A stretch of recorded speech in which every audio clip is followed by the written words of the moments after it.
Welcome to today's deep dive into the source material.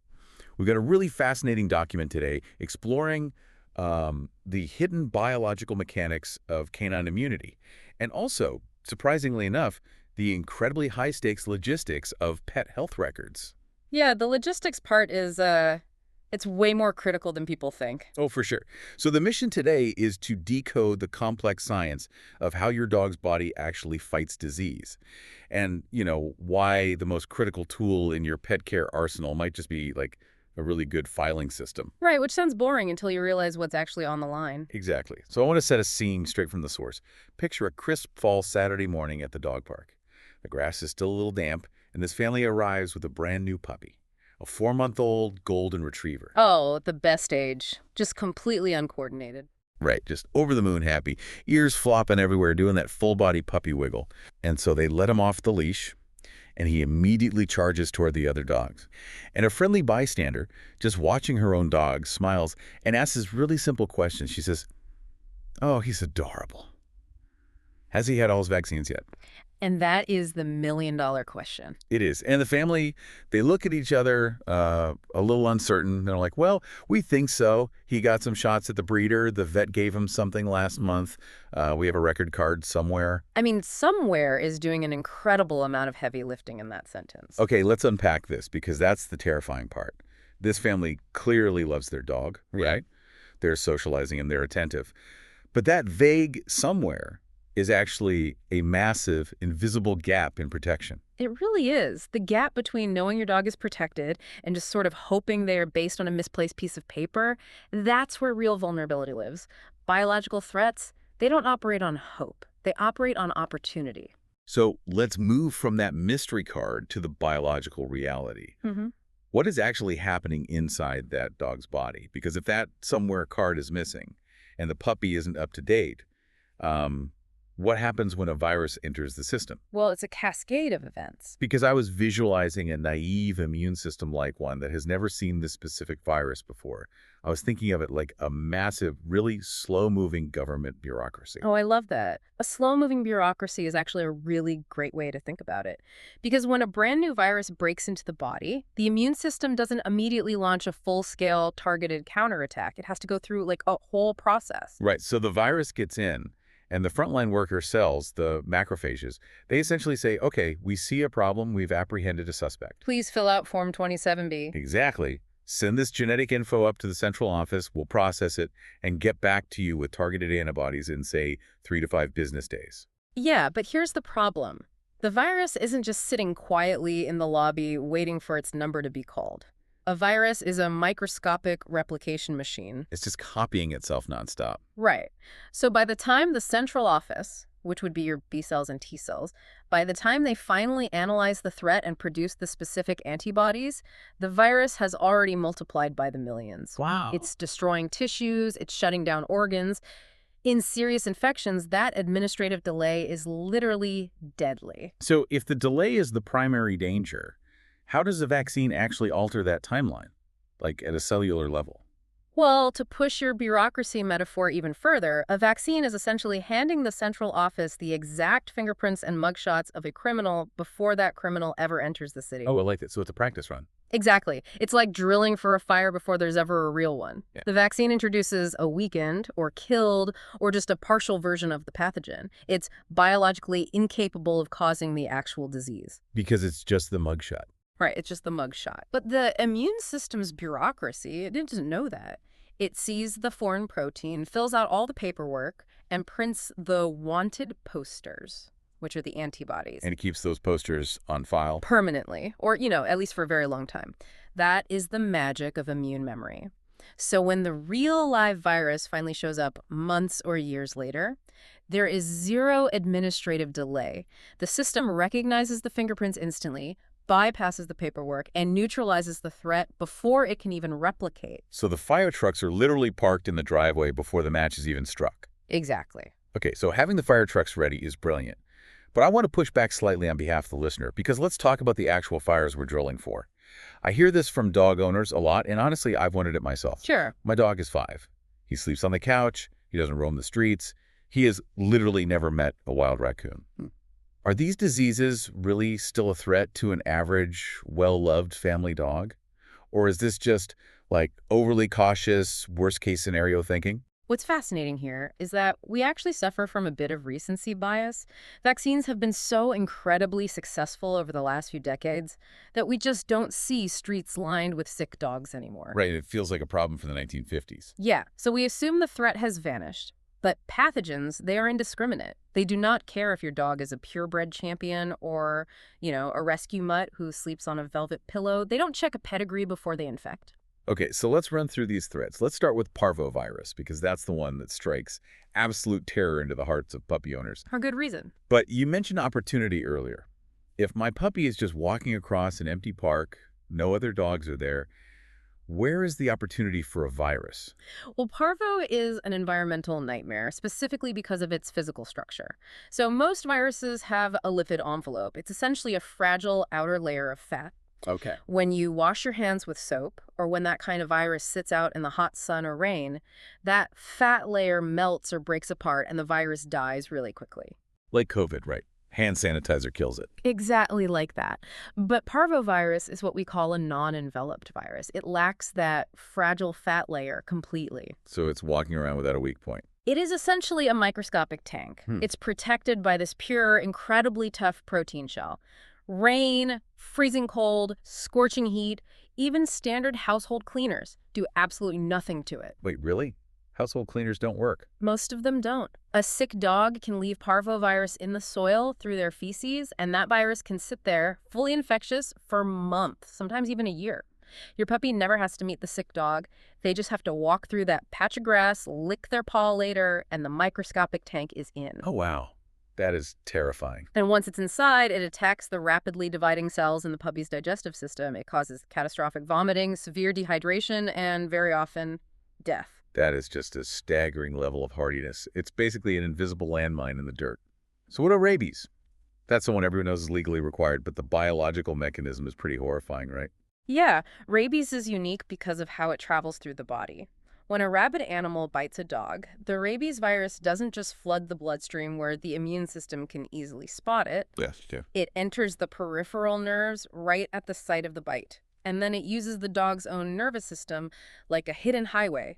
It travels slowly up the nerves, completely masked from the immune bureaucracy, straight to the central nervous system and the brain.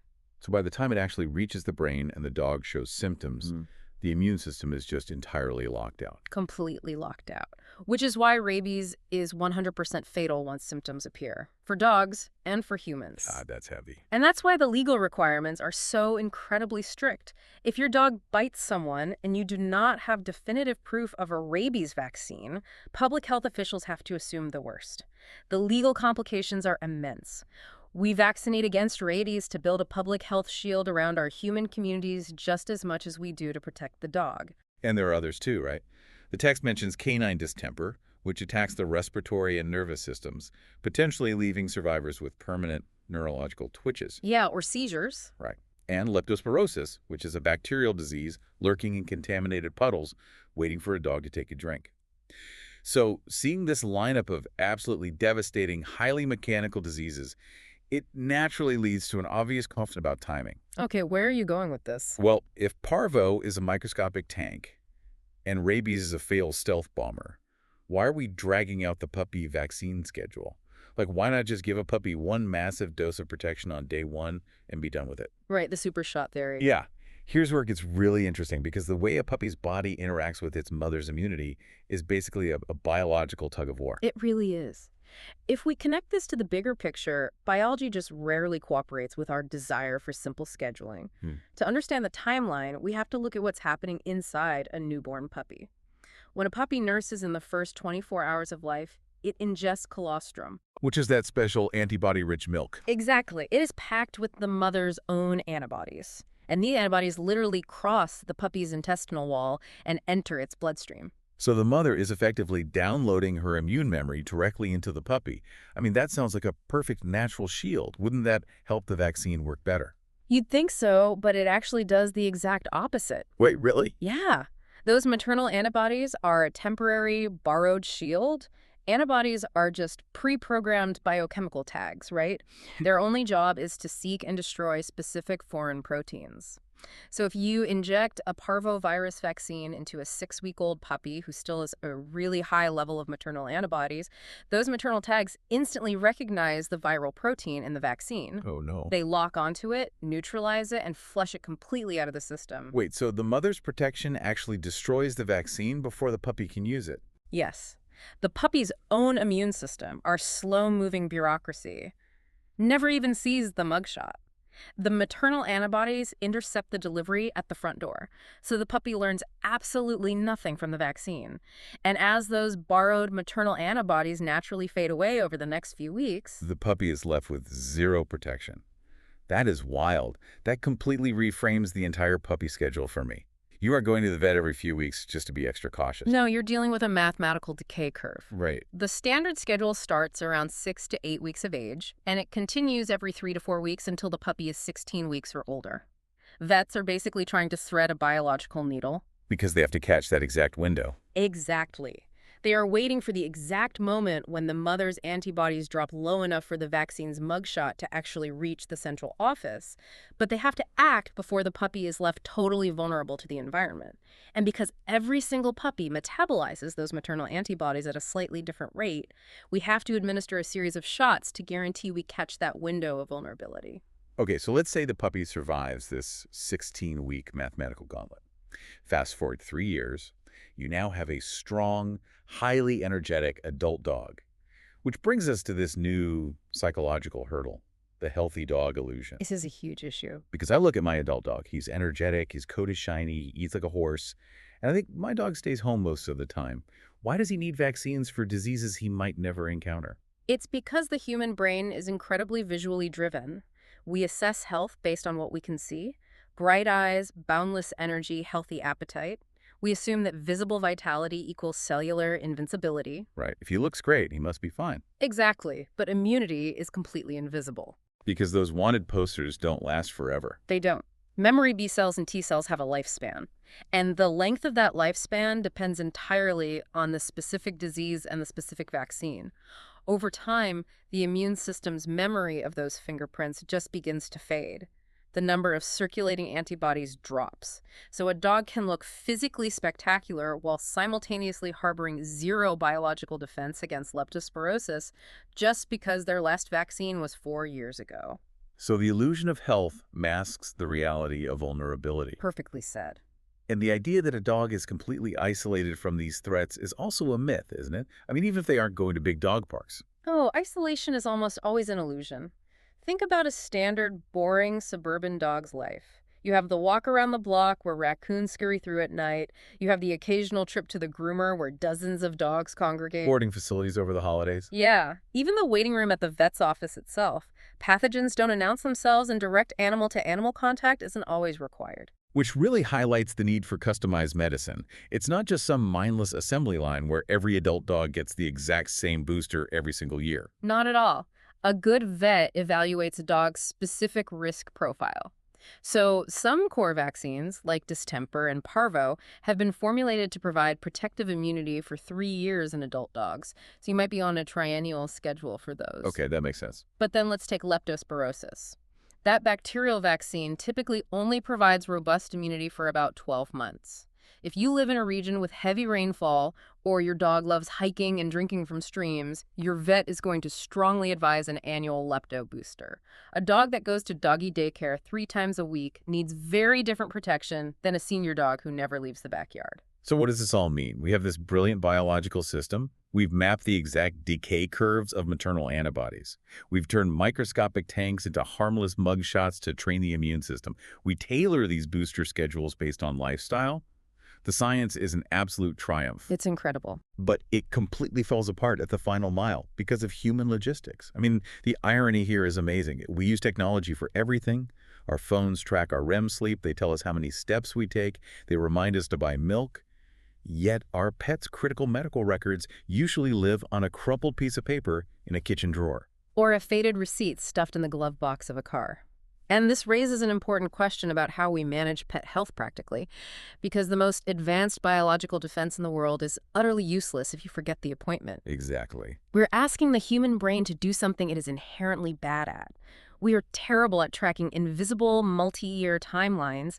If we rely purely on human memory or, wait for a generic postcard from the clinic to arrive in the mail, we are inevitably going to experience lapsed vaccines. Life gets busy, a month slips by, and suddenly that invisible armor is completely gone. Which is why we need an externalized memory. The deep dive really introduces digital solutions, specifically looking at platforms like the VitalPet app as a modern fix to pull pet care out of the kitchen drawer dark ages. Yeah, a digital organizational tool completely solves the logistical failure point. It logs every vaccination date, it calculates when the specific annual or triennial booster is due, and it pushes a reminder directly to a device you check hundreds of times a day. And for anyone living in a multi-pet household, this feels completely non-negotiable. Like if you have 2 dogs and a cat, all different ages, all on different tailored risk profiles. It's chaos. It is. One is on a 3-year parvo cycle, one needs an annual lepto, the cat needs a feline leukemia booster. Trying to mentally juggle those overlapping invisible decay curves is a recipe for disaster. Absolutely. Having accurate historical data instantly available on your phone means when you face an emergency or you walk into a new boarding facility, you aren't guessing. You aren't the family at the dog park saying, we have it somewhere. You can hand the facility precise, actionable data. But there's a really strict boundary we have to draw here, which the source text makes very clear. Technology is an amazing external memory, but it is not a doctor. No, not at all. An app cannot make medical decisions. It cannot look at your senior dog's blood work or assess their physical health or listen to their heart. It cannot adapt a vaccine schedule just because leptospirosis cases suddenly spiked in your specific county. The app is an organizational partner. The licensed veterinary professional is the medical authority. Right, the tech just ensures you actually show up with the right data, so the vet can do their job effectively. Because vaccination is arguably the most evidence-based, highly effective investment you can make in your dog's health. It doesn't require thousands of dollars or complex daily physical therapy. It just demands consistency. It demands showing up before the invisible armor fades. Which brings us right back to that family at the dog park. The ones with the golden retriever puppy who relied on somewhere. Right, the ones who are hoping for the best. Well, they actually got lucky. The story resolves with them going home, digging through those kitchen drawers, and actually finding the crumpled card. Oh, thank goodness. Yeah. And they realized the puppy was only 12 weeks old at his last vet visit. So he actually needed one final round in his series to clear that maternal antibody window and build his own defenses. They called the vet on Monday and got him in. It's a happy ending, but it is a remarkably narrow escape. Seriously. I mean, they had a puppy whose immune shield was mathematically incomplete, running through public grass where parvovirus can survive a winter freeze, surrounded by dogs of unknown vaccination status. That was a catastrophic exposure just waiting for an opportunity. So if you're listening to this, you clearly love your dog. You wouldn't be spending your time diving into the cellular mechanics of canine immunity if you didn't. But the key takeaway here is that love needs structure. It means knowing their biological history, understanding the invisible threats around them, setting those reminders, and maintaining a real partnership with your vet. Looking at how all of this connects, the hidden nature of antibodies and our reliance on apps and calendars, there is a really fascinating implication for the future of everyday pet care. Oh, what's that? Well, right now, we rely entirely on standardized chronological schedules. We assume a vaccine lasts 1 year or 3 years, and we boost based on the calendar. But immune protection is a real physical thing. It's a specific concentration of antibodies in the blood. Right. So what if the future moves away from calendar-based guessing entirely? What if the next evolution of pet technology isn't just an app that reminds you of a date, but an at-home diagnostic tool that can actually measure your dog's real-time antibody levels with a simple saliva swab? Oh, wow. That would change everything. Instead of assuming the armor is faded just because 365 days went by, you would actually know exactly how many wanted posters are still circulating in their system today. Exactly. You'd only boost when the biology demands it, not when the calendar dictates it. That would completely eliminate the concept of somewhere from pet care forever. It really would. That is an incredible thought to leave you on. A future where we can finally see the invisible. But until that technology arrives, find that crumpled card, digitize those records, and make sure that invisible armor stays strong. Thanks for joining us for this deep dive. See you next time.